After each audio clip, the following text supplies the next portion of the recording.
And we are live on Oz Property Investors, live and late. We bring the big names and we have the big Financial Freedom Fund. Geez, I think I was too excited there, Joe. Mate, tonight's going to be a big session and we'll introduce Joe and get to that. But I wanted to say, so financial freedom in 10 years, it is a huge task. And I wanted to throw some developing in there, but Joe said, no, reel it back a little bit, Jeff. There will be time to talk development. So we are going to give you the nuts and bolts of how to actually do it deal by deal, brick by brick, and talk to what that looks like and the numbers. So stay tuned. We're going to talk to one of the hottest spots in Australia. If you watched our last live, you'll know that I said it is going to be the best for capital growth across the board in 2025. And I think it's probably on track as well. So not controversial so stay tuned for that. But first, Joe, how are you going? I'm fantastic, mate. I'm ready. I'm ready for this one. This title, you love a bloody clickbait title. And the thing is with a clickbait title, you got to deliver. So that's what I'm keen to unpack, because financial freedom in 10 years, it's funny because we asked the question, is it actually possible to get financially free in 10 years? And a lot of the people that have been in this group for 4 or 5 years started to pipe up and they're like, well, actually, I've done it in 6. I've actually done it in 5. Actually, I've done it in 7. So this whole 10-year thing, it's a long, 10 years is a long time, but 10 years ago, you were, 23 or whatever it was, or you were 33 before or 43. And how fast did that 10-year period go?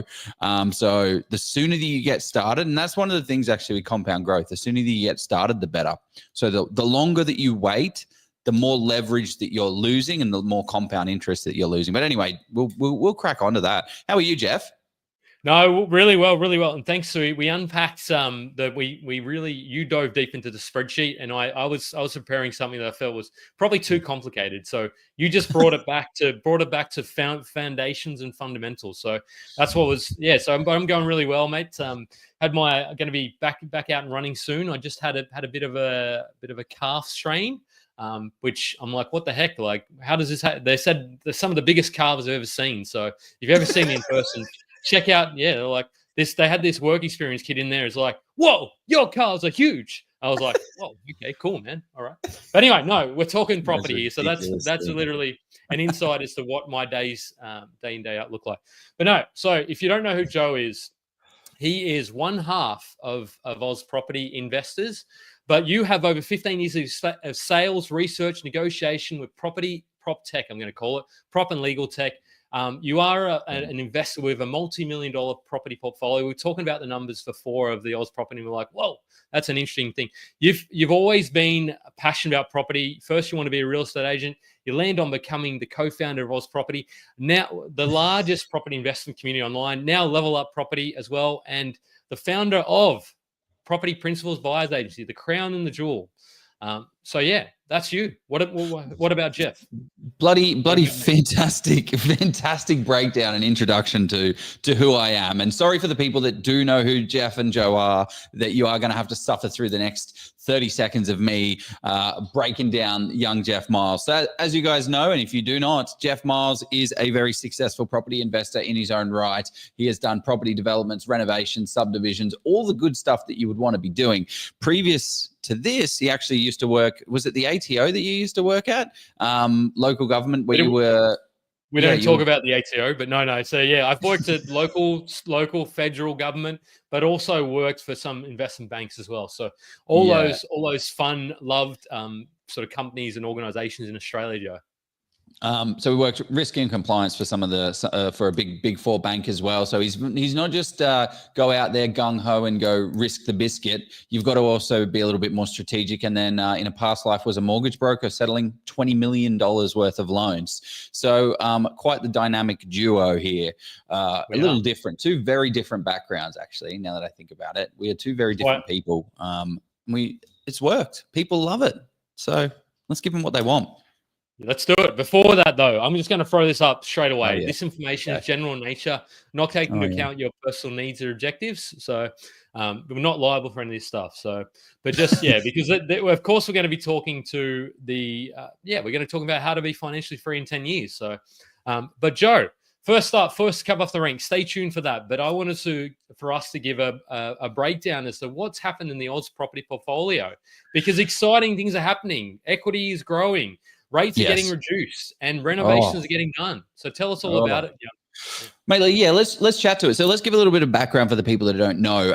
Jef and I are successful property investors in our own right. We have bought our own investment properties. We both have multi-million-dollar property portfolios aside of this. What we wanted to do was to build a property portfolio in public and give everybody access to everything. Give you the numbers, give you the stats, give you the renovations, give you everything so that you can build this property along it. Our portfolio is your portfolio, except we own it. So you don't own it. But you got to come along for the ride. This is what I wish I had. And we did actually have this when we were growing up in the property space with one of the other property podcast things. And I wanted to bring it back. I wanted to revive it. So our goal is to build a passive income to $150,000 in the next 10 years. Now, we have so far kicked off the journey and we have bought 4 properties in the past 6 months. Well, we bought 4 properties in 6 months. It's now been like 7 or 8 months. June 2024 is when we kicked all of this off and we bought 4 properties. So how do you want to run this one, Jef? This is you created this slide, my man. I did. I think I sort of, I just want to say, why don't we build? So why are we doing this? I think it was interesting. The reason why we decided to build it and then bring you along for the journey, which we're going to do this session, is because there's nothing better than doing something in public to give people the motivation, the inspiration. I did a post the other day. It's like, who here is financially free? Like, let's kind of start to build that community and just get excited because we want to make at least 500 people financially free. So if you're excited about that, just come along for the ride, but let us know in the comments. Like, what is it that excites you about financial freedom? But go on to the next slide, Joe, and then we'll talk to the Melbourne deal that you just had an exciting update on. So one of these purchases that we made, and I'm sure we'll get to the other one. So this is the 4th property. So this is the most recent property that we just bought. This needs a full-scale renovation. So it actually, like in the pictures, it actually looks half decent. Like if we zoom in a little bit here, I'll give you a bit of an update. Like that kitchen is absolutely fine. It's just the problem with this property is that a lot of the work that's needed is the unseen work. Like it's the stuff that you can't, you add, like you do a paint, that's going to add value, but you do the stumping, it doesn't add value. So that was the first cab off the rank. So we are in the depths of the renovation for this property right now. First cab off the rank was $15,600 and something for a re-stumping. The floors were all uneven. Some of the stumps literally were just rotten away by moisture and water and corrosion over time and literally hanging on to nothing. So when you stepped over the top of it, the wood would flex and people would be like, oh, this is gross. So when we did the pest and building, we negotiated $10,000 off. So if you see a stumping issue, like the way to think about property is every problem has a solution. It just has a cost attached to it. So this is a real renovation that is going on right now. And I might skip through a little bit. So one thing to mention is this is the bathroom that we had, right? Absolutely. Looks absolutely fine.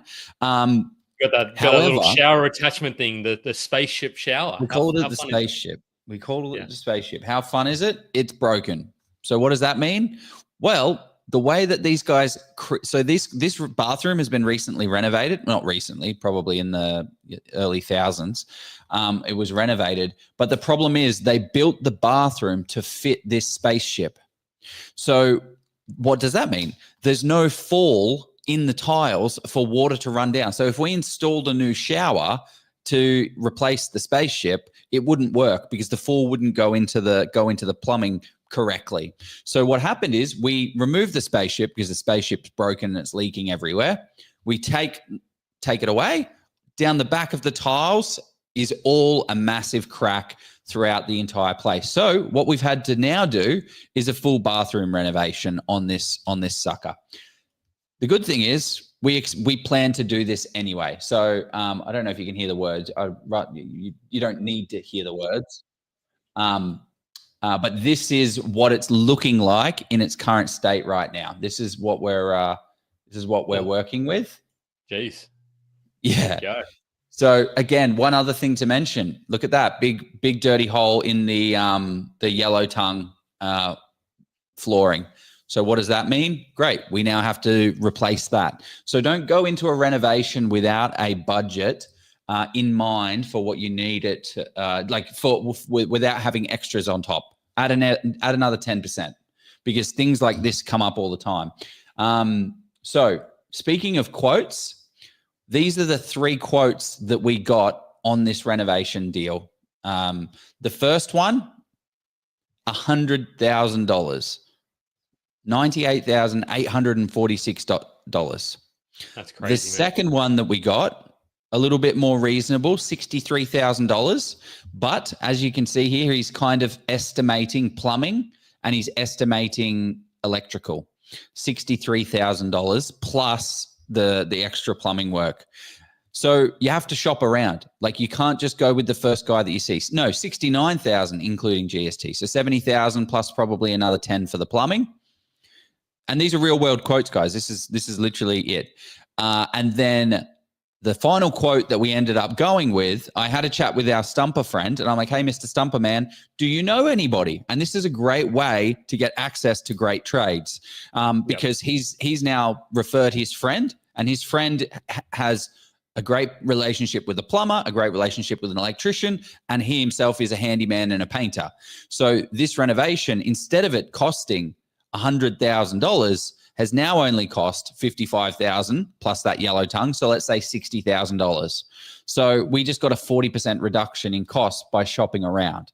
So I reckon that's a pretty sweet deal. The tip that I love, Joe, you said ask. I love asking the pest and building person typically, because that's even sort of you getting ahead of the game and getting that person out there. I love to sort of, I've found some absolute gold tradies and some not so great, but usually if the pest and building guy is suggesting them, usually they're generally good and similar to a property. I mean, I'm not sure if you found it also through property managers as well. That's how I like to.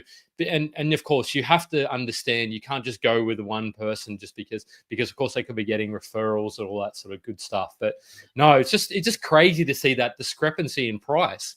Like, and you just wonder how people think, 100,000.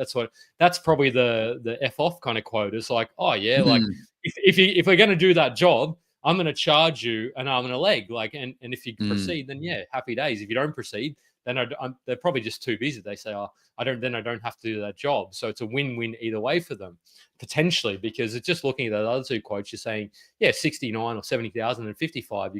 They seem a little bit more reasonable for the work that's been done to the place. Yeah, exactly. It's a little bit more 69 plus the plumbing. But that's kind of when I got this quote, I was like, wow, this isn't. And now one of the things to mention of this deal, and I think we mentioned it from the get-go of when we purchased it, was that this renovation is not the $1 and getting $3 back.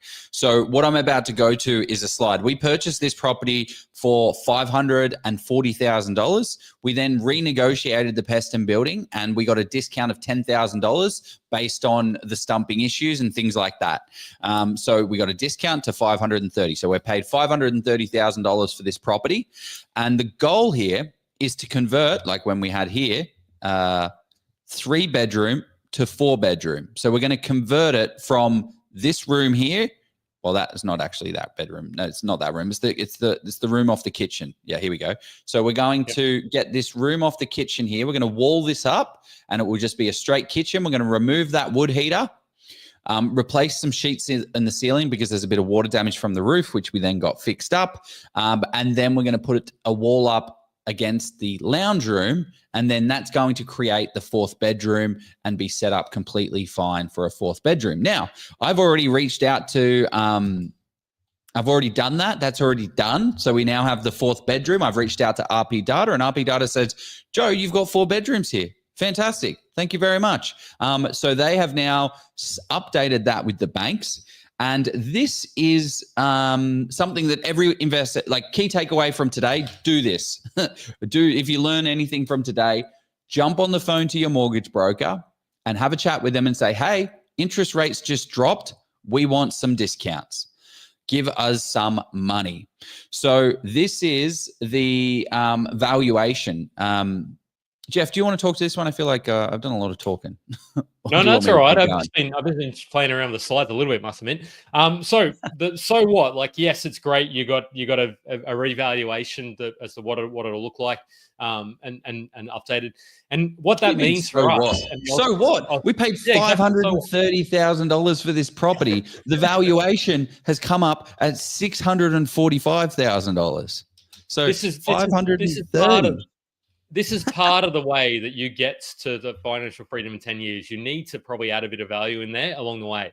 But no, so that's $115,000 of value increase. However, we do need to spend 65, 70 grand to get that. So I'm putting $1 in. This is what I wanted to point out. In this day and age of environment of renovations, you can't expect $3 back because of how expensive everything is. So we're putting in $70,000 and we get $115,000 back.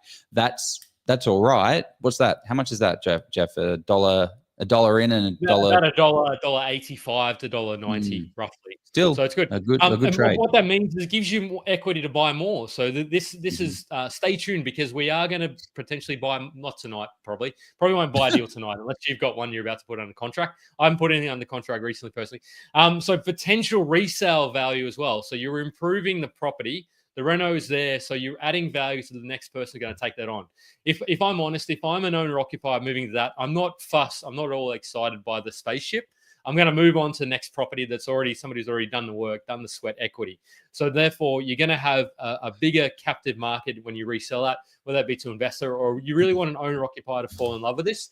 Lower rates as well. We're going to get a low rate because we're going to get it below that 80% LVR, which with some lenders, that's the magic number where they start to say, well, okay, we don't need lenders' mortgage insurance. So therefore, we're happy to give you a bit of a discount because it's lower risk. And then you say, okay, rinse and repeat. You're now at the stage where there you go. Well, that's the interesting thing of this deal, right? What we're saying to our investment savvy broker. Now, I could say, oh yeah, I thought of this as a great idea. No, I'm not that smart. I surround myself with very smart people and they come up with the smart things. They said, Joe, if you get your loan, we've been valued at $645,000. We used equity, which is 100% lend on this deal. So to get it back down, you've made $115,000. You need to drop the value by $16,900. If you put that cash money in the account, that will make it 80%, and that's going to then take it to that 80% LVR, which so smart because this was the original rate, 7.29%. We got it down to 6.4. That difference is $4,672.50 over 12 months. Just by one phone call to my super smart broker, I've saved we've saved $4,672, which is $390 a month. Ridiculous. Which also can help the borrowing capacity, probably around that sort of 20 to not huge. We're not talking hundreds of thousands of borrowing capacity, but it helps the cash flow, helps the borrowing capacity by somewhere between that 20 to 40K sort of mark. So, Joe, I think we're 20 minutes in. We haven't got, so that's why we've got too much excitement. Yeah, too much excitement around this. So let's talk about financial freedom in 10 years. So we're going to have some key criteria. So Joe let the cat out of the bag. We're aiming for 150. Personally, my number is double that. But 150 is a good chunk of change. And we'll talk to some of the assumptions we've got in there as well. What are the strategy considerations that you? I mean, I can talk to this one, Joe. But what are the things that you think of when you're talking about strategy and building this 150K in 10 years? Well, it comes down to the core three, right? Cash and equity on one hand, borrowing ability and serviceability, and then your portfolio cash flow. So that's what we need to balance here for us.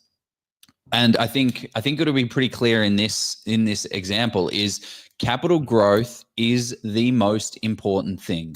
You need to be able to afford capital. You need to be able to afford to hold the capital growth. So don't go by buying Bondi. Don't be buying a Bondi unit because you think it's going to give you the best capital growth, but you need to balance it with what you can afford from a cash flow perspective. But what would you rather, an extra $50 in your bank account or $150,000 extra on top from an equity standpoint? Far better the capital growth, because that's what's going to then allow you go into the next deal. I love that somebody in the comments is talking about our interest rate. They said 4,600 done well from one phone call. Are you sure you used a phone and not a cricket bat? I mean, I don't typically go and take my cricket bat to the bank. I think good. that might lead to different implications, Dave. But no, it's well done. But no, and it's the loyalty tax. I was speaking to an investor the other day, and they were saying that their interest rate was 8%, and I was like. You're kidding me, right? I mean, they said I said, look, is that a trust or an SMSF that you're in? Because maybe it was a tough kind of deal. And they're like, no, stock standard sort of deal. And I was like, because they wanted to know what a good comparison rate was. And I said, okay, anything in the low sixes or high fives is fantastic for investment. And I just said, look, you have to you're costing yourself tens of thousands of dollars per year there based on So anyway. Yeah. Well, that's it. That almost like 0.9% on our $500,000 loan is $4,000. Yeah, so you do that across the portfolio, which we're going to do. We're going to be saving $4,000, $8,000, $6,000, $4,000. Like, it's stupid. You're just throwing money away by not thinking about these things. So stop trying to save money. Stop trying to. Yeah, there's a good question that's popped up there. Elijah, good to see you again, mate. When you did the re-stumping, did you have to redo every room that had tiles? Did you have any cracking issues? So the place needs a full repaint. So that would be a consideration from it, but there wasn't any extra crazy cracking. He took it slow. He did the stumps over a couple of days, and he said if we do it too fast, it will unsettle and crack. And if you just let it settle, I don't know. But there wasn't any more extra, like no tiles were cracked. We didn't see any cracked tiles. But yes, that is definitely a consideration. But there were some cracking that we need to patch and paint over. So that's why painting is generally always done last. Well, actually, carpet's done after that. So yeah, if you have questions or comments on the way, people drop them in. That we'll get to as many as we can, and I want to answer, and then we'll talk to what I think about when I hear strategy. But the benefit to go from a 3 to 4 bed, does this apply from a 4 to 5, or does it make it less appealing? You've actually got a slide in there, Joe, that may show. Do you want to show that slide? I don't know which number exactly it is. I think it's probably about number 20 or 17 or 18. Anyway, maybe we'll stop sharing the slides, otherwise you'll go through the whole pack. Here we go. Look at that photo. You photoshopped that one. No, not that one. I'll tell you what number it is. But no, it is number. Let's go to this. Maybe I actually deleted it from the pack, from the slide. Yeah, I did. Sorry. So we don't have that. But what you want to do is if you jump on domain for a suburb. So might as well do it now, Joe. And I'll talk to this for the benefit of Jez. So if you jump on the main, it actually shows you the difference between a 2-bed, a 3-bed, a 4-bed, and a 5-bed. So you'll actually be able to see the discrepancy there in the conversion. And then it's about understanding, well, what's actually in demand in the suburb as well. Because speaking to your expert property managers, there you go. So you can see in this particular example, where's this one, man? This is Frankston. Yeah. Frango. Love a good Frango. But yeah.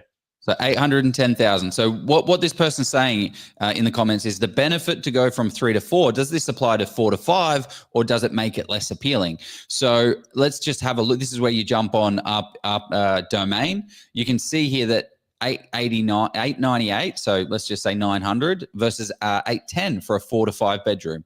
So if you turned a 4-bedroom to 5-bedroom, you may get that extra. And then same with the 3-bedroom. There's $100,000 difference here, $105,000 difference, $106,000 of difference. Yeah. And then a 2-bed is even bigger. But you also need to look at the amount of volume of sales, right? So it's always tough to do. Yeah. Typically what I see, the biggest jumps is 2 to 3. Sorry, 3 to 4 is the biggest, and then 2 to 3 you can get lucky and get a good valuation, and then 4 to 5 it starts to lose its zhuzh and its appeal. Because the thing that would concern me there about those 5-bedders, there's only 21 of them sold, so I'm not confident where there's less than 30 sales. Like 30 is just a statistically valid number typically. So you sort of start to say, okay, yes, what happens if there are 3 or 4 sales at that 1.1 million, and then there was a couple of sales at the 5-bedder at the 7 to 750 mark? You're sort of then gonna, your valuation might get a bit skewed. So where you've got the volume of sales for the typical asset for that area, you're starting to get a lot more confidence. I like to deal in giving me as much probability as I can, rather than just relying on, oh yeah, there's 5 or 10 5-betters and it's worth an extra 400K. But the bank in their valuation may just say, well, look, we're not confident with that. We're not comfortable with that. They might not give you that number. So just be mindful of that as well. Yeah, 100%. There's a great question that's come up here. How easy is it to get to get deals like this these days? So to give you a bit of context, we bought this property. When did we buy it? 3 months ago? 2 months ago? 2 months ago? December. I was at the December. Pleasy Christmas party, and you were saying to me, "Oh, Jeff, I think we might be buying a property." And I'm like, "Okay, cool. Tell me more. Tell me about that." We might actually be buying another one, to be honest. I've got another unit block that looks very appealing. Yeah, it might be a flip. What about commercial? You have to get commercial. We might get into commercial. We might not get into commercial. High yielding resi, and that's what this portfolio is all about. So how easy is it to get these deals? Like, I don't want to say easy. Nothing in life is easy that's worthwhile and valuable. Otherwise, everyone would be doing it. But if you follow the right process, the right steps, the right tricks and tips, you'll be able to get this stuff. It's not rocket science, but you put a part-time effort in, you'll get a part-time result. That might actually lead in quite nicely to something else that this is more for people in the Oz property community. You guys are going to start to see Jef and I talking a lot about this thing called level up property. So what is level up property? Level up property is a course that Jef and I have created. We have spent our entire life, well, not our entire lives, the past decade in investing, and we are building a passive income of $150,000 in public for all of you guys, and we've put our life's work into a course. So any of you guys want to have access to this, you can check it out. You can see the incredible results. This person here, for instance, they made, what was it, $800,000? Yeah, just under $800,000 in under 3 years by the tips and tricks and things that we do. So the reason I'm flagging this now is expect to see this more in the community. Just like we've had sponsors. One of the controversial takes is, guys, you say you never promote anything. Like, you're not allowed to promote. No self-promotion. Well, this course is sponsoring the group. So yeah, create your own group and shut up. No. Well, I was going to say, man, I mean, for me, what fuels me, I get probably 20 people these days, more and more, as you start to post more content.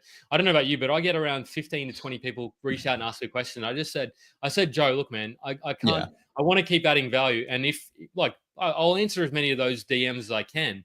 At the same time, I want to see people succeed. I can't spend my time purely just responding back to things. So I said, we need to do something about this. Is there an opportunity there where we could put something together? So this is to be clear, this is not a straight BA course that is lead funneling into something else, because that was one of the objections. I said, well, yeah, okay. So the cost of the course is all disclosed on the website, yada, yada. But no, I think I want to get back into strategy. So, but thanks for flagging. It's funny. You kind of made it sound like it was something that's been like, oh, we just thought about it and threw it up there. No, this is, I don't know if you can see it here. No, you can't. This is a photo that I took and sent it to Jef on the 11th of July, 2020. We have been working massively. And then, obviously the results that we've gotten for investors, everything that I know, everything that Jef knows is in this course so that people can go out there and do it. Yeah. So how easy it is to get these deals? You just need to take the right steps in the right process and to do it. But I don't want this to be a big sales pitch, bullshit thing. But no, yeah, literally, well, I was doing this in the middle of COVID. Actually, I remember we were talking about it. But no, so strategy. So when I think strategy, look at that. I think another great question. How do you get the past? What if I fuck this up regarding purchasing, renovation, costs, etc.? What do you reckon of that, Jef? What's the answer to that? You're asking me the hard question? No, it's not. So for me, the way I think about it is, well, what is the cost of, worst case scenario? So in a lot of states, you can actually get not every state. So WA, you need to be particularly careful because there's no get out of jail free typically in WA in the standard REWA contract over there. In most states, you can, and of course, read the contract, get your solicitor conveyancer to review it. But what if I fuck this up? So in terms of purchasing reno costs, you want to get the pest and building done, and then they'll tell you what the extent of the damage is, what they feel. Get your quotes out there. Understand exactly what you. So the way Sleeping Night, want to acknowledge him because he's a big mentor of both. That's how we met, Joe. So he had this quote: "You got to name it and then number it and then numb it." So name what are the things that are going to need doing. So number it. Put a number. If it's 50,000 to get the underpinning done. Look, underpinning is a significant undertaking. So I personally would be very cautious like that. And then numb it. Say, okay, look, how do I feel about this? Worst case, if the cost flows out to 100, 150K, does the deal still stack? If it doesn't, move on. It's not worth it. But just be particularly careful in the state you're purchasing as well. So most states you can get that done, but just that's the way I think about it. Joe. Yeah, well, I also think he's saying more macro, like what if I mess this up regarding purchasing and finding the right property? You just have to follow a structured, systemized approach to property investing, believe it or not, like the course that we created. But anyway, I get too excited when it comes to talking about things. But no, you're right, 100%. Name it, number it, numb it, move on. Our property this deal, we factored in $75,000 for the renovation. And I think we're about there. What was it? What was the quote was 55 plus the 16, and then there's probably going to be another 9 and then 80. Was it 98,000? That person came in at. Yeah. But I mean, what we expect. I mean, they were just quotes that we got. I factored in 75,000. Cool. Okay. What are we doing here? What's this slide, Jeff? This is our assumption. So we're going to get crack on. I was going to talk strategy, but we'll just talk it for hours if we start talking that. So these are the kind of conversation we're having in the private mentoring community. Francis has asked a question about that, but we might address it towards the end. So I want to talk to the assumptions around this portfolio. So we said financial freedom in 10 years. So these are the kind of things that you need if you're not. So we've got an end portfolio value, and we will look at those numbers of 6 to 7 million if you kept all of them, of course. So you're looking at that's imposing. Like imagine getting that $6 to $7 million in 10 years. But yes, it sounds imposing, and you're not going to do it if you're on a 50 to 80K income. But what you can do if it's 10 years, in 15 years, 20 years, there is always, you just have to focus on your path. Maybe you have to take the slower lane instead of the Autobahn, as Joe loves. We need a photo of Joe in some kind of fast car, but maybe not, because that's other people's stick. Debt paid out. So this is going to be, all the debt's going to be paid out. 6 property portfolio. We are going to be selling some, spoiler alert. And surprisingly, a property type is missing. Now, it might be a friend of ours who might not be too happy. So if he's watching tonight, he might spit his evening coffee out if he hasn't eaten coffee. We're also skipping buying the PPoR. So there is sacrifices. I'm not going to sugarcoat this. This is not, you're not going to do, it's hard. Look, you can do it with the PPoR, but it's just going to take a little bit longer. So we stress tested. This might be the best advice I've heard. There you go. Was that Jeff or Joe? Who gave you the best advice? No. But so those are the assumptions, Joe. Property strategy. Okay. Talk to this one. Property strategy, guys, is easy. Where are you right now? What assets, liabilities, what things have you got? And then where do you want to end up? If you want to end up on $150,000 of passive income, you're going to have to create a bit of an idea. You're going to have to reverse engineer to be able to get there, which is exactly what we kind of cover off. So that is our portfolio strategy, 150,000 in passive in 10 years. And to be honest, spoiler alert on the property portfolio, right? We have 4 properties. Actually, I don't know. Do we cover them off again? Yeah. Okay. Why are we doing this, right? So we have How are we doing this? How are we doing this? Okay. Well, I'll give you a high level macro because I don't think that slide is actually the right thing. So I'm going to give you some numbers. I'm just going to throw some numbers at you, and it's going to feel really good. So first property that we purchased was $606,000. We turned a 3-bedroom to a 4-bedroom in Victoria to a $660,000. So that made us $54,000 in value increase, and that is at a 70% LVR. So we've increased the value by putting up a wall. The next one that we purchased was a $435,000 property in Townsville that we were going to subdivide 1 into 2 at some point in time. Now, you don't need, the thing is, people that are like, oh my gosh, I don't know about subdivision. Great. Just jump on the phone to a town planner and they'll have a conversation with you, chat to council, see if you can actually subdivide it, and then park it and forget about it. This house is an 800 square meter block, and it's very clear that you can have a split in it. So we bought that for $435,000. It is now on Domain listed at $495,000 already in 6 months. Jeff and I were chatting about it. It's probably more like 530, but whatever. Yeah. That's made $90,000, maybe $100,000 actually, almost in 9 months. The next one that we purchased was a block of units, which was $1,015,000. That is probably worth 1.3 now, to be honest. But we've left it here at 1.1. That's grown 185. So then the fourth one is this renovation deal that we're hoping. Well, actually, go back to what the bank says it's worth. The bank says it's worth 645. So I'm going to update our little thing here, 645,000.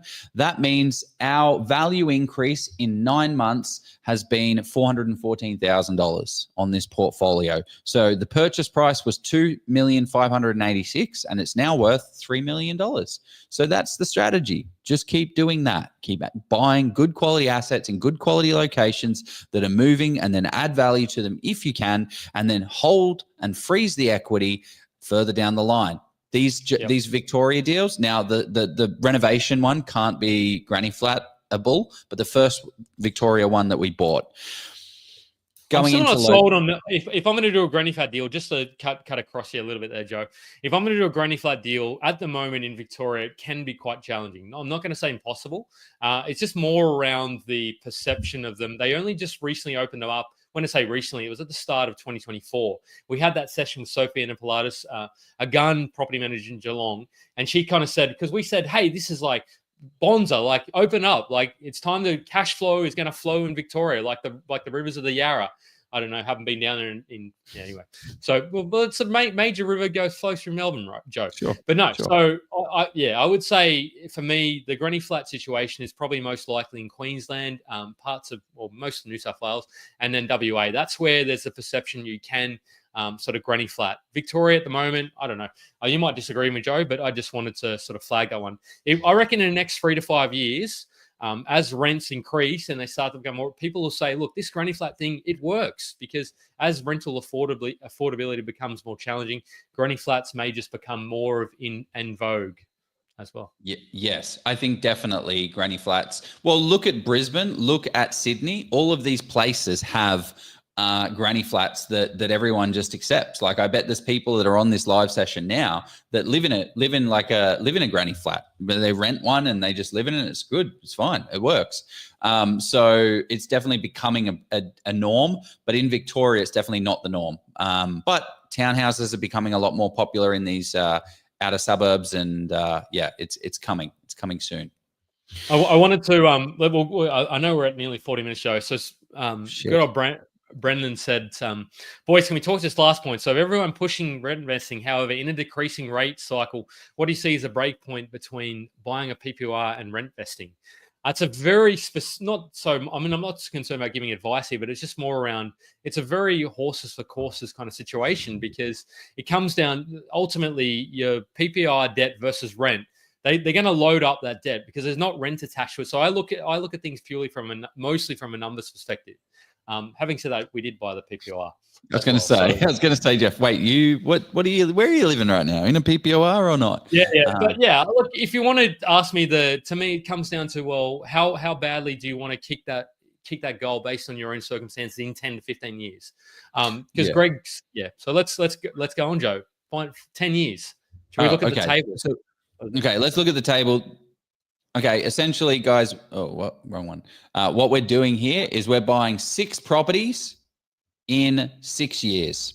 That's what we're doing. We're going to acquire. Now, this is a fictitious property portfolio that we're buying right now, okay? This is not the Oz property portfolio that we've gone ahead and purchased already. We could run that, and to be honest, we actually could, if we went into the subdivision and development. What I didn't want to do was start getting tricky and being like, well, we subdivided this one off and strata titled the unit block as well, which will... Yeah, strata subdivided the unit block. That's $500,000 of instant value that we create by doing that. So what we're going to do is buy 6 properties. So let's have a look at these. Let's have a look at these properties here. So we have property number 1, $600,000. Property number 2 in the second year, $500,000. Property number 3, $580,000. Property number 4, $750,000. Property number 5, $800,000. And property number 6, $1,015,000. That might look like a similar price to our unit block. So what does that actually mean from a rental side of things? Here are the yields of the portfolio. I'm trying to use this little orange square just so it doesn't distract from it all. So the first property, so in Victoria, you do need to, if you're buying in Victoria, you do need to be a little bit more cautious about the yields. But what we've got so far is 4.1% yield, 4.6, 4.3, 4.9, 9.8. That's a ridiculous number. 6.7. So as you can start to see is as we transition to more cash flowing assets in our portfolio, that's what it gives us. So this is what the property portfolio looks like overall. This is our fictitious one of how we would buy and hold an aggressive portfolio. So we buy this property portfolio, it's worth $4,305,000. What we're doing in this portfolio is in 10 years' time, it'll be worth nearly $7 million, growing at a 6.2% growth rate. Now, the Australian average over the past 30 years has been about 7.2%. So we are understating that by a full percentile point, right? The rent overall on the portfolio would be $4,935 a week, which is annually $256,620. So the bad side of all of this is there's debt attached to it. So we have debt on this portfolio that totals $3,605,000. So our LVR position on the start is 3,605 divided by 4,305 is 83%. So when we start this purchase, our loan to value ratio is 83%. And when we're finished with it, it will be 51%, which is actually a pretty interesting number. Anything to note on this one, Jeff? Just the call out there. I suppose the LVR is going to chop and change throughout you're talking about once you've acquired, because over time, because property isn't going to grow in a linear fashion. So just because we've said, so you said 6.2 we use as the assertion for capital growth, didn't you? Because that's a full percentage below. Yeah, 6.2. Yeah.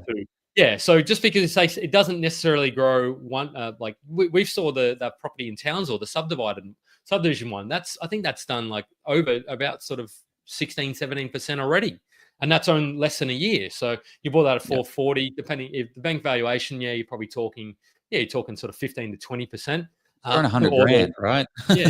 So so what I wanted to call out as well is you're looking at that last property purchase of $1 million. So you're saying, how are you funded? Because you're probably going to need a deposit of around $200K roughly. So where are all these deposits coming from? I'm thinking through what the audience is kind of questioning. So this is, I suppose, an assumption that you sort of want at least a good wicket of 200 to 250.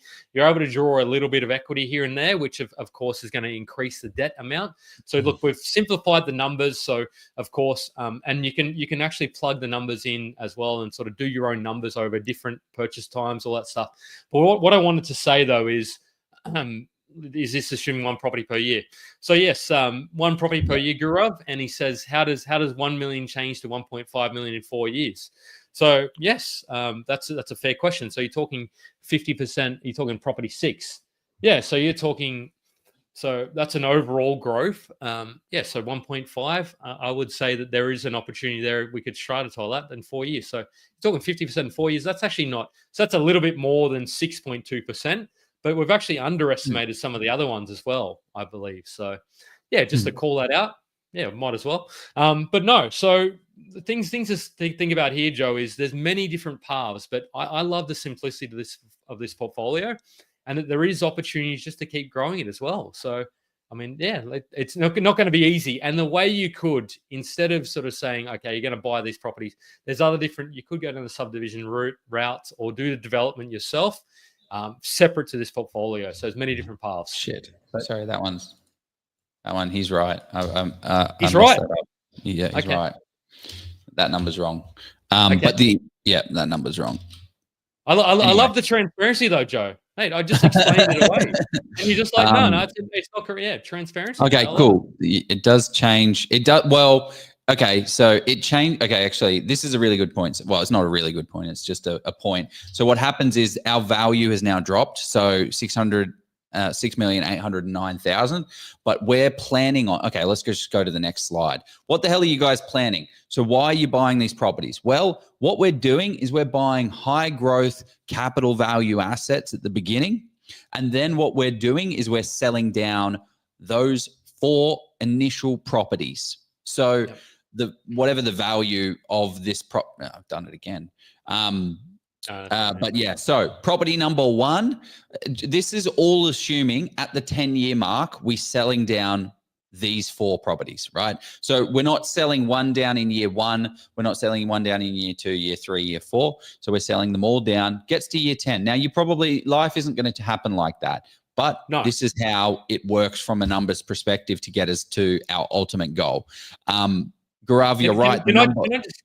I love Gaurav, man. Like, good. He's been on a jump on the YouTube. What I was going to say as well, let's just say hypothetically, we don't see the type of growth assumed there, and it grows. Let's just say it grows at 5.2%, and you're still able to sell and just keep a little bit of debt. I don't know about you, but if I'm getting, instead of 150, if I'm getting 125 or 130, I'm still pretty happy with that in 10 years. Are you happy with that, Joe? I mean, you haven't hit the 150, but I mean, I can live on 8. Yeah, well, no, it doesn't hit. It doesn't matter, because the value, that end value that we're talking about, doesn't matter because we're holding this property. So these are cash cow deals that we're looking at. So whether it's we'll talk about some. Yeah, whether it's $2 million or $3 million, like if it's $2.7 million or $3 million, it doesn't really matter, because it's all about the cash flow for these assets that it gives us. Hope that makes sense. I'm just laughing at the comments about restumping, and somebody saying that there's familiar situations that other so it must just be a person building guy. I love that I love that we have these comments flowing in. It just means that people are thinking through. They're not just, this is what I love, like the interactivity. People are asking the questions. They're not just sitting there passively taking it all in. So take it all in, ask those questions, drop it as well. And while we're sort of talking, let's go back to subdivision, and then we'll talk through some example deals as well. I think we're going pretty good for time, Joe. We were looking at 50 minutes, mate. We have enough time. We'll talk to, this is some of the mechanics of the deals, but I want to address some of these questions. Amit's asked, what factors consider to determine whether to subdivide and build townhouses versus a granny flat? To me, it comes down to, yeah, I love that. It's about a feasibility. Well, what is the likely end value? You really need to go digging and see, CGT what you like. 100%, Jose. Like, you need to factor that in, speak to your accountant and plan that out. Factored in that Joe's actually done it in the background, the calculator. So we've got the tax situation. There is a fancy calculator in Level Up, I believe. So factors to determine. So I would plug it into a feasibility and understand, well, what is the likely end value? How much is the build? All that sort of stuff. So building the townhouses is likely more of a capital growth sort of play, where you've got the opportunity, whereas a granny flat is not likely to help you with the capital growth in most situations. Yes, of course, there's exceptions, and I would argue that's market growth. But some people have said, you can make money from building a granny. I don't know, maybe not, because the costs to build a granny, but let's say that for another day. So I would say a granny is more a cash flow play versus subdividing and build, and you need to run the numbers. Most developments don't stack up. I would say about 90 to 95% of them, they just don't stack up. And cool. Look at this. Read this Property Development Made Simple.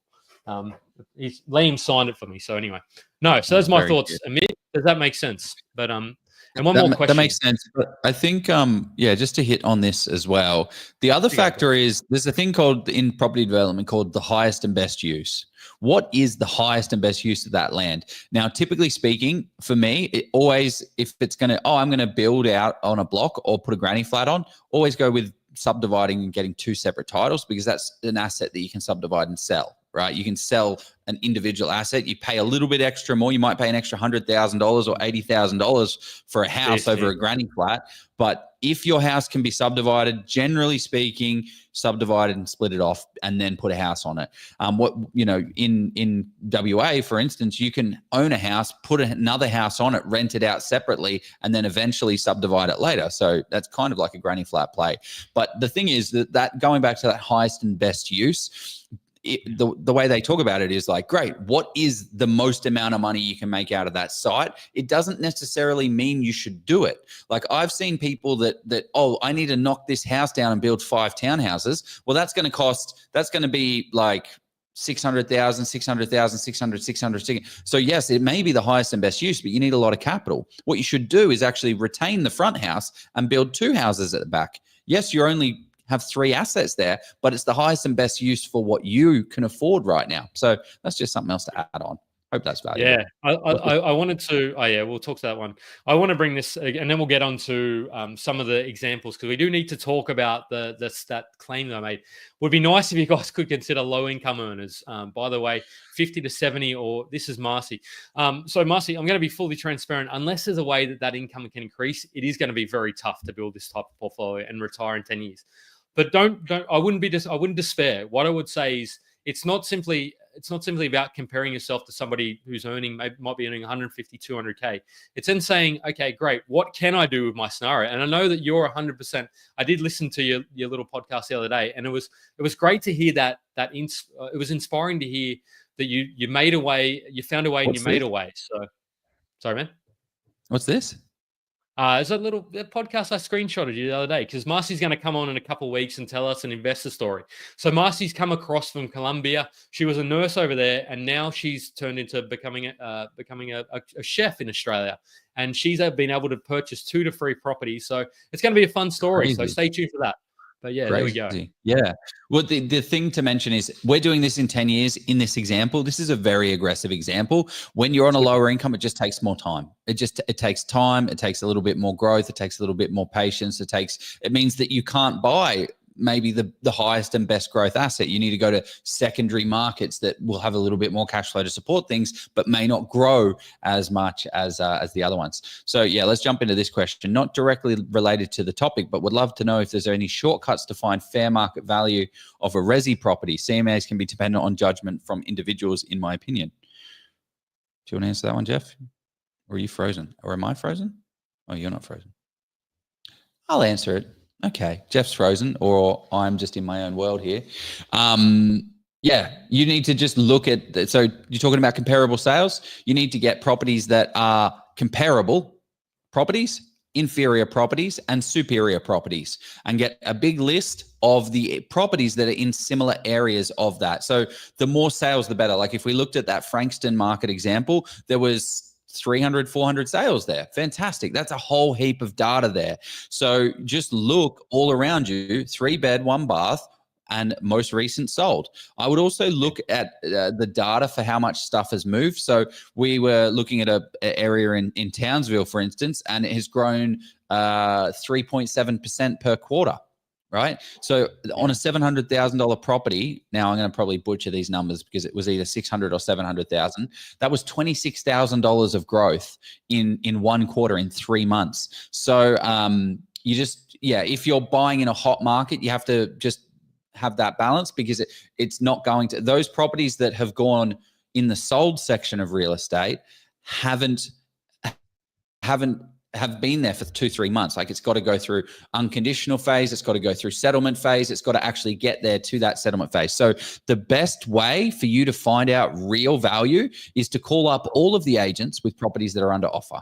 Every single property, have a chat with the agent. Hey, Mr. Agent, how much did this go? 600. What? Really? But all the sold sections at 560, 570, 560. Yeah. And then you call the other one, 600, 590, 600, 590. Great.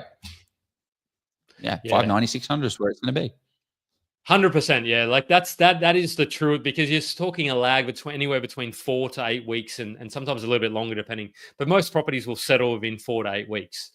So that's there's a lag there between when the property is under contract versus when it actually sells and when that gets listed as well. There you go. Josh, should we go back to some examples before we go to one of the hottest spots in Australia at the moment? Maybe even a little bit underwater. Are we going to finish off the portfolio that we've purchased, or what do you mean? We probably should do that. Yeah, okay, let's do it. Yeah, okay. So going back to what we're talking about here for this portfolio, what we're doing is we bought 6 properties to a total value of 1,815,000 and around about this is the right number, 2,694,000. And now we own these 2 properties. So we own just 2 properties. So we've bought 6, we've sold 4, and now we only own 2. Now, why would we do that? We would do that because, let's have a look. Let's have a little gander. So what happened is property 1, after capital gains tax, so we're factoring in a capital gains tax discount here. We sold this property. We made $541,000 worth of profit.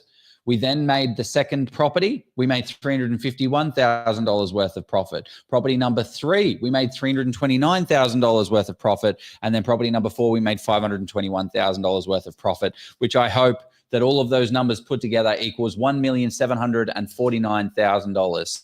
You shouldn't have mentioned it, Joe. Somebody's going to do the numbers and tell you. I've got to do it right now. But that's what Excel. Nah, it's all right. I'm sure it does.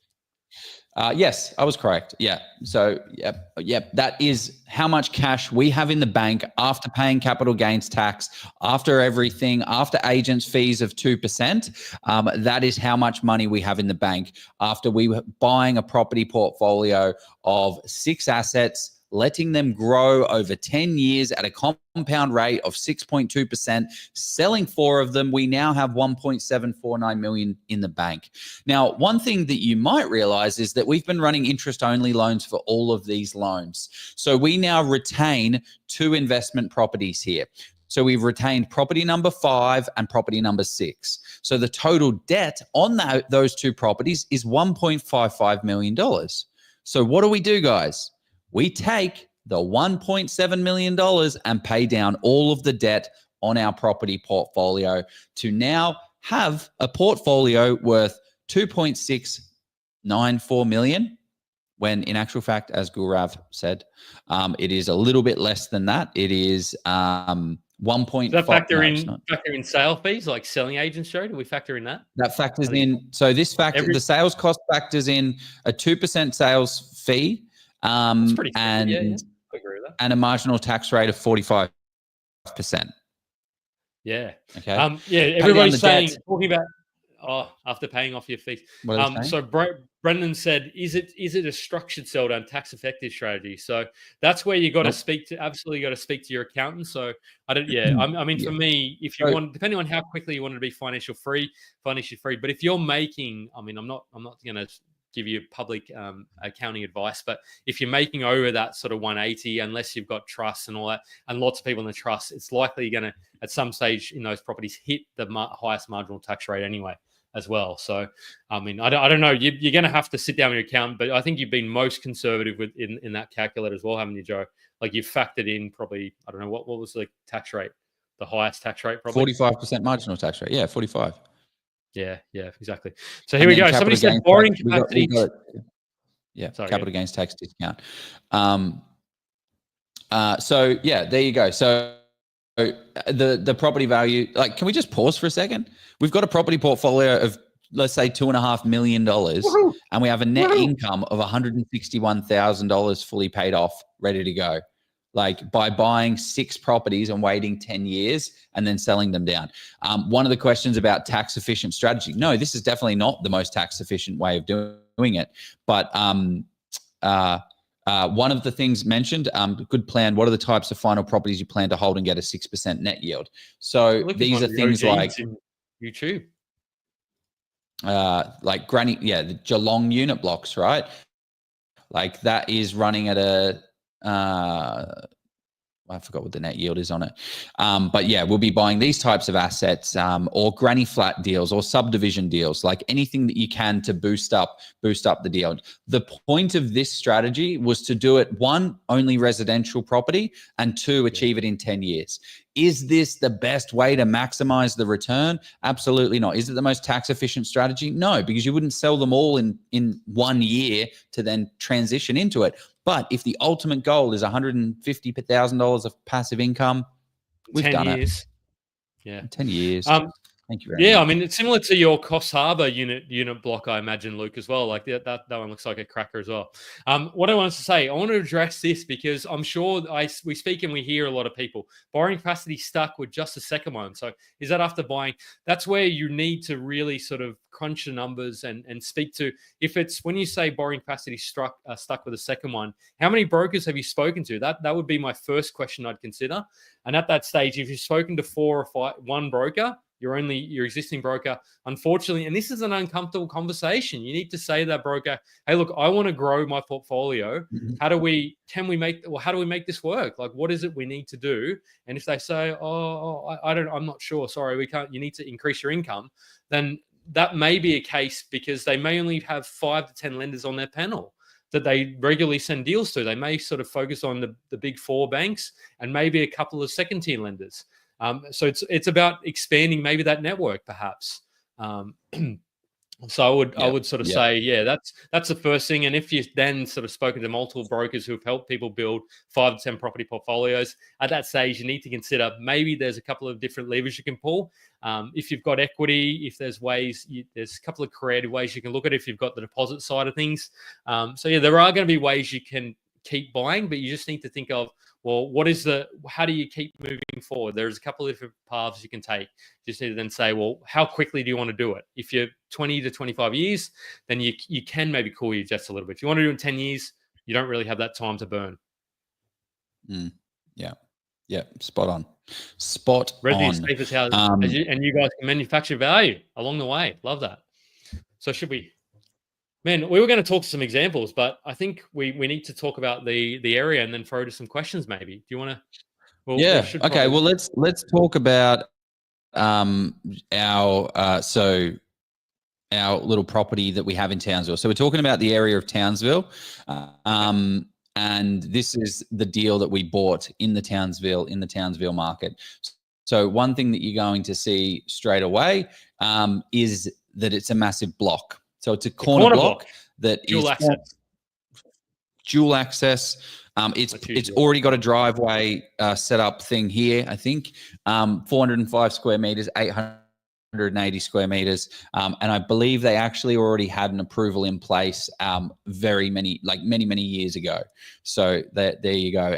It is a 2-bedroom property. So there's no real way to add a 3rd bedroom. So that's not great. Like, it's not a high yield. It's we bought it for $435,000, and we have it rented for $440 a week rent. So that's a 5.2% yield, which is not a lot of money for it. But it's now worth $500,000. So we're happy with that. Then we've got the future value in there.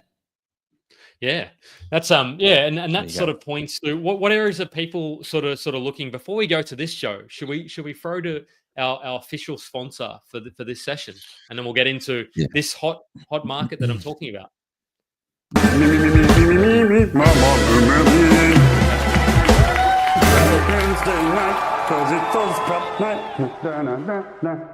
Oh, Jeff, I wish there was 3 investing books that covered everything property. Oh, Joe, there is. Steve has 3 books now. That I do, guys. I've got 3 books now. You probably don't even have to follow this group anymore. Just kidding. You want to keep seeing and hearing from me, of course, so stay involved. But in all seriousness, if you want to get the full picture of investing, residential, commercial, and development, these 3 books have you covered for the fundamentals. For OzProp members, here's the best part. I'm giving these books to you for free. Just cover the postage and I'll send them right to your door. Go to policeyproperty.com or click the link below and get your copies today. You can also get all my spreadsheets, checklists, and resources free on my website. Happy reading, gang. That's There you so much quicker, Joe. You have to get back quicker than what we're used to. But no. So yeah, that's one of the funniest things. They're very creative there, those guys. So, but Joe, do you want me to talk to the fundamentals of Townsville that we sort of have spoken about it somewhat? But Well, I don't think we need we don't need the slides anymore. So yes, talk to me, mate.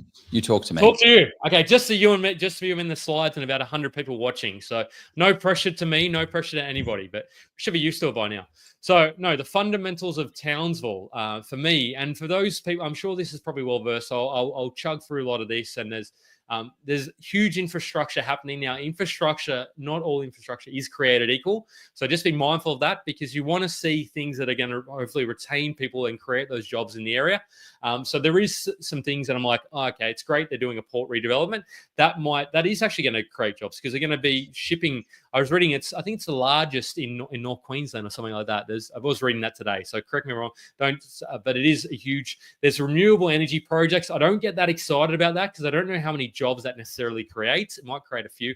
The hospital redevelopment, that's something I really get excited about, because it means that there is population moving there, and you need that sort of to support the growing population. So that's a $600 million investment, which is huge for a town the size of just about sort of 200,000 at the moment.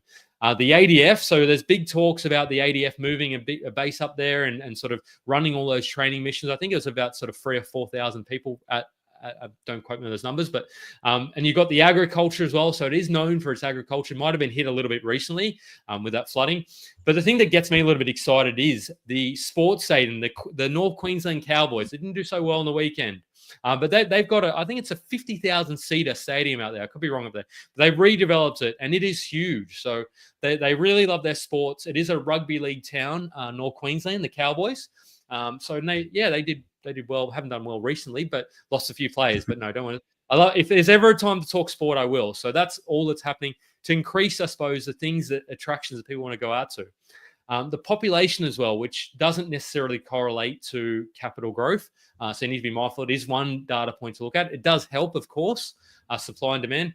It's projected to grow to 360,000 by 2036. So what you're talking, you might have this all up, Joe. There you go. Yeah, look at this. I mean, that's a massive, like 2021, here we go. We got 2021, 198, 2,000. And then by 2036, this is a massive, massive jump. What's that percentage-wise? I said almost 100%, close to 100%. You're talking about approximately 92%. Somebody do those numbers for me, because an increase there of about 170,000. You need to do. So that's super. Yeah, increase of 170. So if you look at many other regional places throughout Australia, you will not see a population increase. So what does that mean? Well, they need to support that with employment and infrastructure.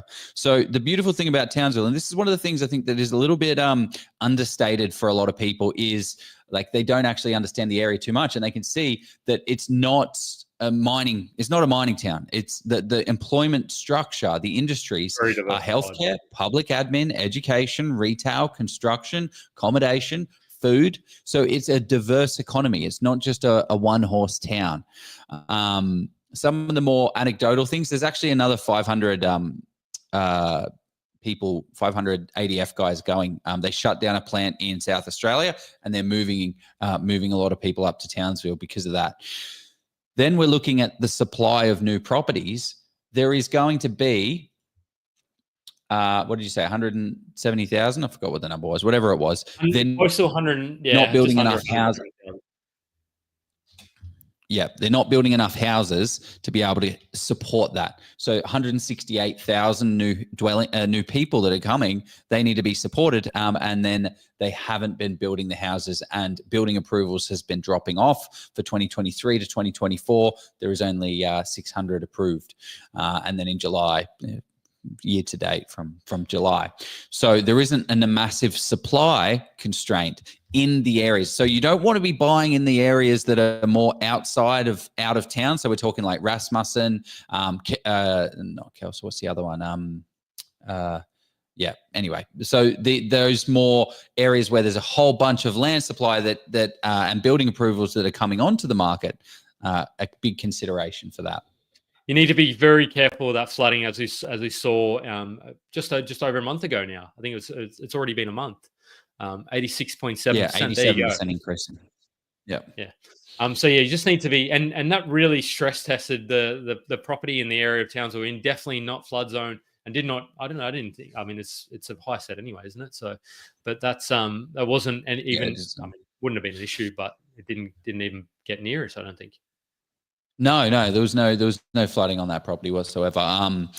Nowhere near it. No. It's funny because the more like the expensive areas got hit with a little bit more flooding than the more affordable areas. So it's funny that kind of happened. So the more affordable areas are high and dry. What's your favorite part? What's your favorite area of Townsville, Joe? Because I promised that we'd. So do you want to sort of talk to? I mean, if you're comfortable doing so, I don't want to put you in a situation where you're uncomfortable. But what's your favorite pocket of Townsville? We're sort of talking, or one of the areas you like. Not saying you should buy there, of course, but no. I think Townsville is a market that I'm still selectively buying in. So I have a couple of areas where I see a lot of value. And I've done this before. I'm like, yeah, just buying blah, blah suburb. And then people start buying, like people from the group, like we have thousands of people that listen to this, and I'm competing against everyone. So no, I'm not going to tell you my favorite place in Townsville. Okay. What's your favorite place? You tell me. Maybe I should. I don't want the competition. Well, okay. Well, I don't know, because I've mentioned a place and I kind of have an idea. Why don't we look at, because I want to look at one. That's probably for the best, because no one knows what your idea is, mate. So tell us what's the suburb. Well, I was going to say Heatley, but I mean that's one that I know is a lot of people look at. So Heatley is a very interesting one. You just have to be quite careful, because there are pockets, and we did that live probably 3-4 months, maybe 6-7 months ago now, with Scotty McWilliams, and he actually specifically called out a pocket of and this is where your boots on the ground, and of course I love to go and visit locations, but if you're not going there, remote due diligence, you need to have these conversations with your expert property manager on the ground, and they'll tell you where they don't want to rent properties. And just be aware, if you buy a property in that location, they might manage it for you, but you might just have a little bit of riffraff floating around, which is not necessarily going to impact the capital growth. It might impact, but what it's going to impact is potentially the rental kind of stability in that sort of pocket or suburb as well. But so what does the data look? What are you looking like? Plenty of stigma for locals. Yeah, definitely Heatley. I agree. You sort of around that boys' courts. I don't want to disparage it, call out a pocket, but that's a well-known part of Heatley that gets a lot of attention. But what is the data looking like for Heatley, Joe? How does it? I think it's probably pretty hot. Like we're talking single-digit days on market, or is it not quite that? So, well, let's have a look at the data. One of the things that I think is very important to do for property investors is to understand the housing commissions in the area as well. So not just understand where is good, where's great buying and everything like that. It's like where is all the housing commission pockets? Because if the area is made up of majority housing commission, so what I've actually done is charted out every single housing commission. So if we go into an area like Heatley, this is the Heatley area here, like what you're just talking about. Where was that boys' court? Where is it? It's near the. Look at that. That's very interesting. That's a very interesting pocket in there, but that's only got one housing commission. But then you go up here, and the entire street. So I bet there will be areas here where people have bought, this property or this property, and it's literally surrounded by housing commission.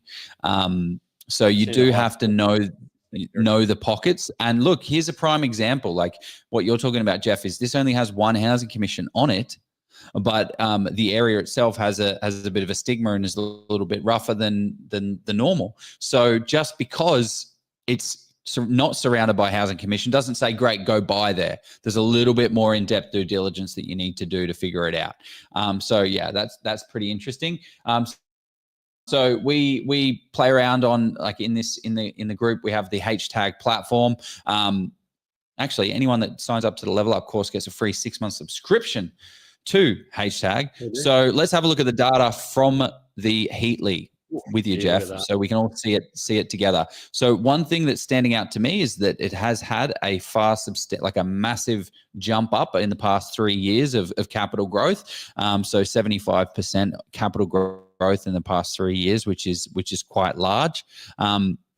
39% in the past 12 months. So if you were buying 12 months ago, you're in a very good position. And then 1/4 is 5%. So if you're buying a property that's $500,000, times that by 5%, that's grown 25K. $25,000 in the past 3 months. That's pretty crazy. So this I Especially off such suppose, a low base. yeah. I was going to say this area is likely for those investors that want to see and extract equity. If you're looking like in 3 to 5 years, it might slow down a touch. So just be mindful of that. If you're looking for something that's going to see that's not quite, we call them sort of either a cool spot or a warm spot. This is Townsville an absolute hot spot. And there is some opportunities, like you get them every day. You see those ones that are sort of, if you can get in really fast, build those relationships with agents, then you can absolutely snag a bargain. But you just have to absolutely be able to move fast, and that's where you can really sort of do well. You just have to be mindful of what value is in an area if you're looking to buy in these pockets. And then once you do, you can nail it. Oh, here we go. And this is days on market are on the uptrend though in these areas in the past 3 months. Yeah. So what we want to look at what you want to look at is the social demographic. Now, this is not the only stuff that you need to do. There's a few things more that you need to kind of look at, but I love hashtag for its visual representation of giving you a good insight overall. So renters to owner is actually quite low. It's in the orange, but it's actually quite low for a lower socioeconomic area, which is good to see. Affordability, it's still an affordable market. People can afford to live there. They're not straining their finances to be able to buy a property there too much. 2 or 3 years ago, man, it was like an affordability of under 15.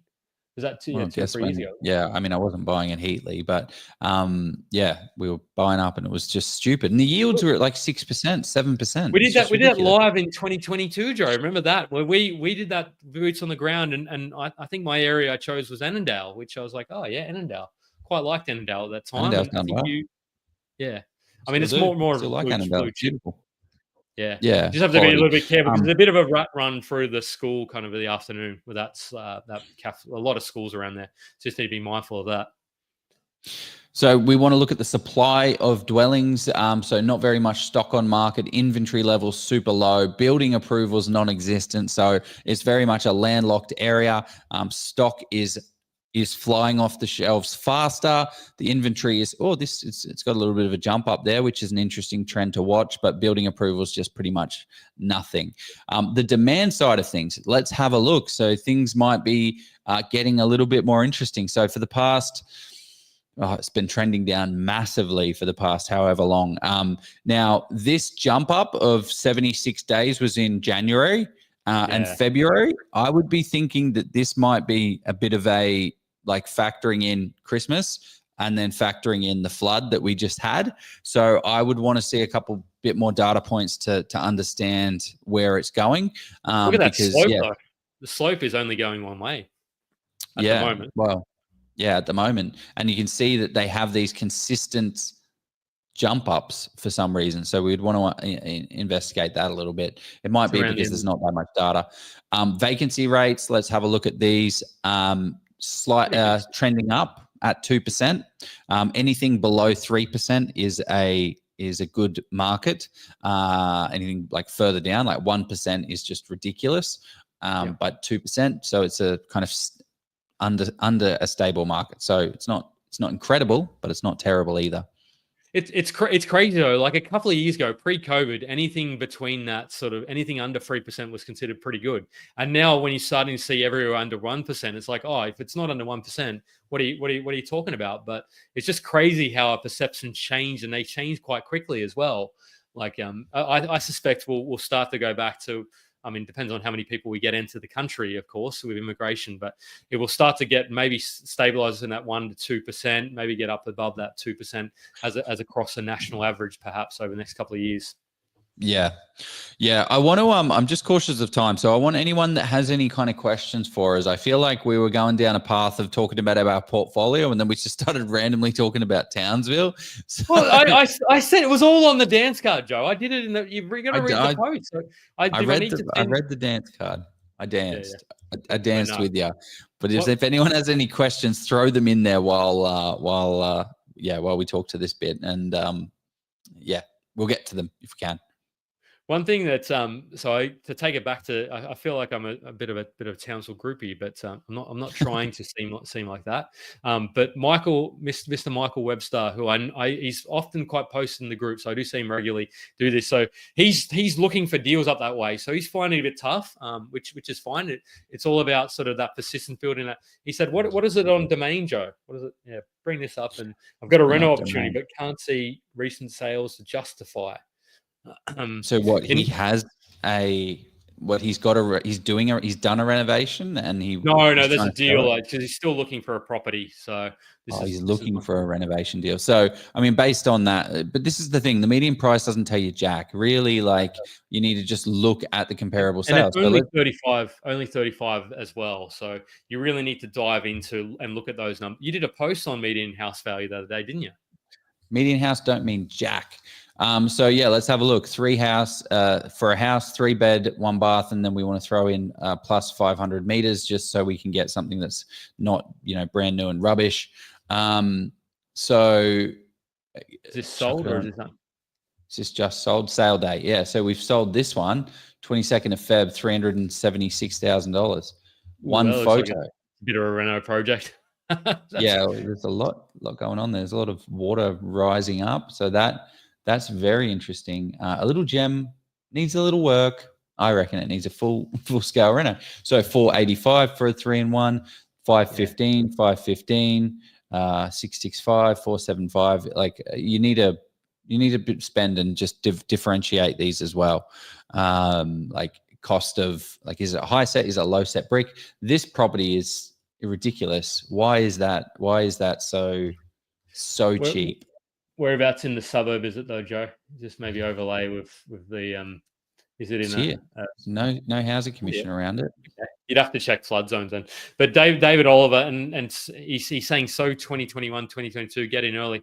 I mean, to some extent, I mean, if you're buying in 2023 and even 2024, we saw there's a good amount of growth, but it just comes down to, well, are you looking to keep that for 15, 20, 25 years? If you're looking to do that, then yeah, maybe that's But if it depends on your brief. As we spoke about Matty a couple of weeks ago, that was a cracking session. So yeah, flood zone touches the flood zone. So it's not even in a flood zone. That's a very I know. This is where Townsville flood mapping. I'd check. Yeah, when it's only. I know it's No, I would these sellers are now my best friend.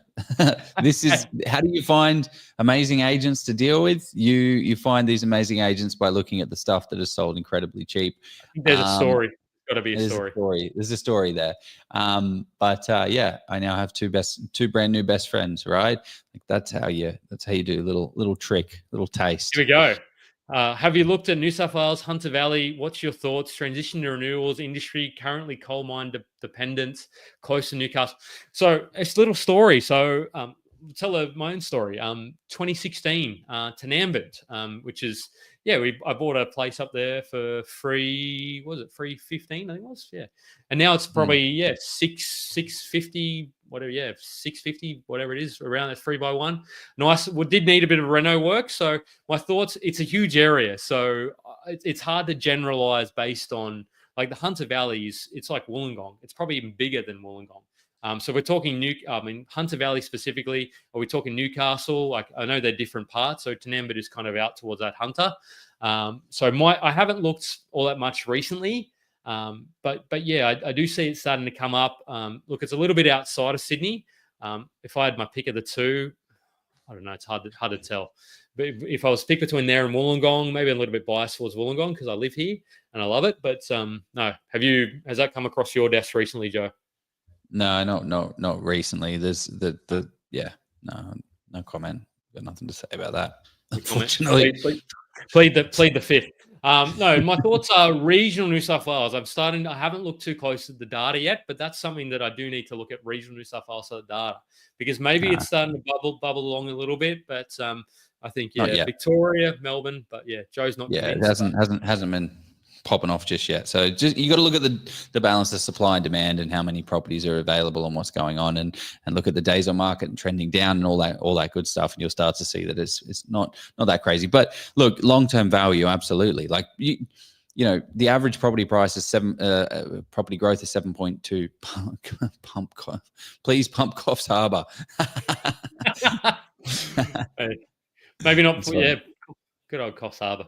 Also Maitland, Singleton. Yeah, I have heard a lot of that sort of coming along. I just don't. I don't know. I'd have to dig a bit deeper, because I'd just be. Yeah, we need to do an analysis on it. So somebody's asking about this. The brief session that was with Matty a couple of weeks ago. I will find that session now and drop it in. So Joe, if you see any interesting questions, let us. You pick a question or two, Joe, if you want, and then we can bring us home. I don't have any. There's not that many questions. There's heaps there, man. Jeez. Anyway, do you want? Okay, so here we go. David Oliver. This is the question that, this might be a bit unpopular with some people, maybe. He said, do you think it's investors who are pumping Victoria and not the owner-occs? Depends on what you read, David Oliver. It comes down to, because if you read, I'm hearing there's a lot of owner-occs getting in. But then you see anecdotal stories of investors starting to come back. So, because there were articles circulating last year that there was record numbers of investors selling. So leave the investors, the last investor out of Victoria turn the light off kind of story. When they say that about Melbourne or Victoria, I don't get it, because there's hundreds of thousands of investors in Victoria. Well, the thing is, you got to look at the old data, right? Like back during COVID, we weren't buying in Victoria. We weren't pumping up Victoria as a place to be, because South Australia, Queensland and WA were the hot tickets, because there was that exodus from Victoria. So yes, investors have been leaving Victoria in droves because they made it very unattractive as an area. But that's now starting to shift. But again, it's the same as Townsville, right? Like, oh my gosh, Townsville, everyone needs to go there. And then, and no, you shouldn't be going there. You shouldn't be going there because of the floods and the this and the that. And then people go, like the news is so old. But yeah, we're doing a boots on the ground trip actually in the next couple of weeks down into Victoria. So we will, we'll keep you posted with what is happening. I'm seeing a lot of people that can't, like a lot more demand than there was before, and it's showing up in the data now. It's got to confirm it all. Yeah, and I think you still need to be a little bit careful of some land supply areas and all that sort of stuff. Definitely. I'm not saying just be mindful. Super but careful. No, so Joe, I think there's one or two more questions that might have popped up. Here we go. How do you? This is a great one. Okay, how do you choose which properties to sell when planning to sell 4 of the properties in the portfolio? I mean, that is a cracking question.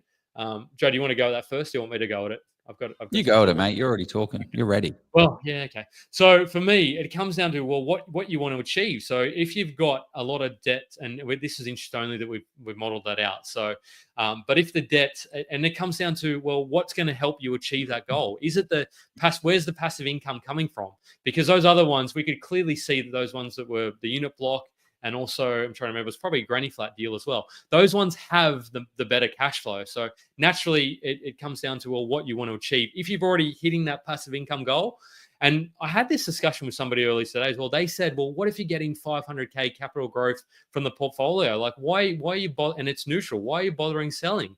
And it's like, well, what do you want to achieve? Like, if you, like, I don't want to be morbid, but in 5 years' time, we could be gone. Like, not Oz Property, but I could wake up tomorrow, and you just don't want to. So if you've got that opportunity and it fits your brief and it fits what your ultimate wealth goal, it's not to say you can't still see growth from property, because those properties you own will still grow. They may not just grow. The portfolio is not going to grow. So that's what I think. I chat to my accountant and look at the tax numbers. Maybe the broker, if I'm because maybe I sell some and I'm going to buy some more. So maybe there's strategic selling in there. That's the way I think about it. Maybe I've danced around that question, but what are your thoughts, Joe? I think you need to slow down a bit. You are talking very fast and getting very excited about this question. You're jumping all over the place, but I think there was some good quality points in there. So thank you for sharing that.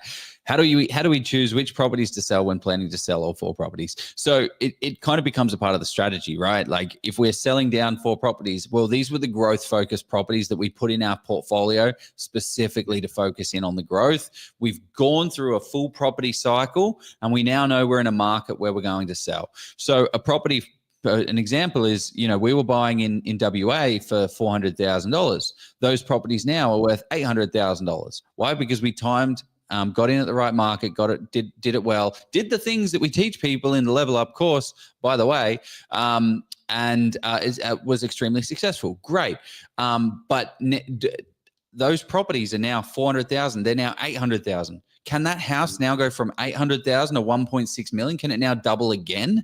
It's going to be very unlikely that it can keep doing these 20, 30% compounding growth. So it might be in the stage of the cycle where, great, if I sell down this property, it's going to allow me to jump into a different market. If I sell one of these properties, that might allow me to do that.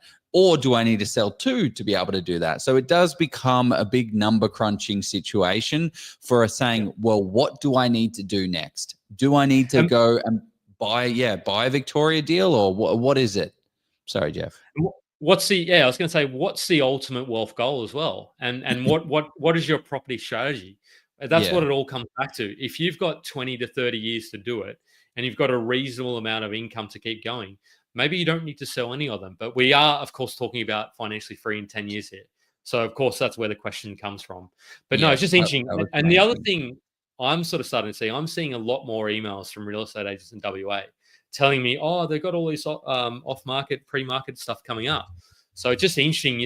I'm not saying that that's the kind of the red flag, because listings in REWA are still at sort of that 5,000 mark, which is well below, which is just under half what it normally sort of is for a balanced market in WA. So I'm not saying it's absolute panic stations, but yeah, like it's starting to tick up, and it's about 20% higher than last year for a very low base in terms of those listing numbers in WA, as an example.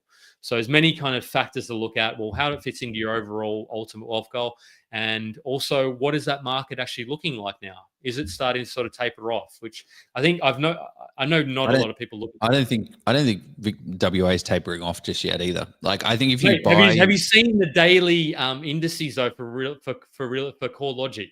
Man, it's starting. No, man, I'm not saying I don't look at the daily numbers all that often, but I look at the 30, the 60, 90 days. Still opportunity there, but yeah, it's not going to do. It's unlikely to do that 20% 2026. It may, but unlikely. Yeah, no, it's not going to do. Yeah, it's not going to do 20%. But even if it does 10%, that's an incredible rate to get it. If it does 15, 18%. So it's coming down off a big base. Money is time. Tommy is mine. Time is money. Before we go into, if people have gotten value from the session and have learned how to help the principles of building at 150K or being financially free in 10 years, if you on your favorite podcast, drop us a like and drop us a rating as well, because that we want to get this information out to as many people as possible. So let's give us a like and all that sort of stuff. Joe, throw over to you, and then let's wrap us up. Hey, I'm ready to wrap this bad boy up. We have done it. We just showed you guys how you can buy 6 properties over 10 years, selling 4, paying down the debt, turning that into a $1.7 million, turning that into a $2.5-ish million property portfolio that's going to give you $161,000 of passive income. It doesn't have to be any more complicated than that. The reason why we sold them all off so quickly was because we had a 10-year time frame. To be honest, in 10 years, I'm going to be in my 40s. I'm not going to be selling off. I still want that capital growth. Things are still going to be growing. I'll be happy with that. So you probably won't sell them off. You'll probably hold them to go through another cycle, but there's so many different variables. But if that was the ultimate goal, you will be able to get there. And all of these things, we go into depth in the Level Up Property course. So if you guys want to get access to that, book in a call. The first 20 people that sign up will get direct access to Joe Tucker and Jef Miles, and we will help guide you through your property investing journey. So it is a mentorship.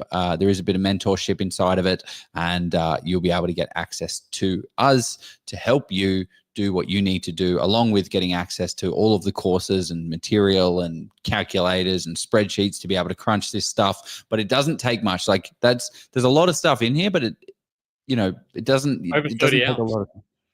What's that? Over 30 hours, and I'm adding. We're going to add more material to it, but we've got our first group mentoring, and people are already excited about it. The group mentoring with Jef and Joe next Tuesday night, but that's for people. Yeah, Greg's going to be there. He's seeing us there. Gee, Yeah, boys. love Level it, up. Greg. And I. So Joe, where do we go to from here? Right, we wrap it up. Say thank you very much for tonight, guys. It's been a wonderful trip.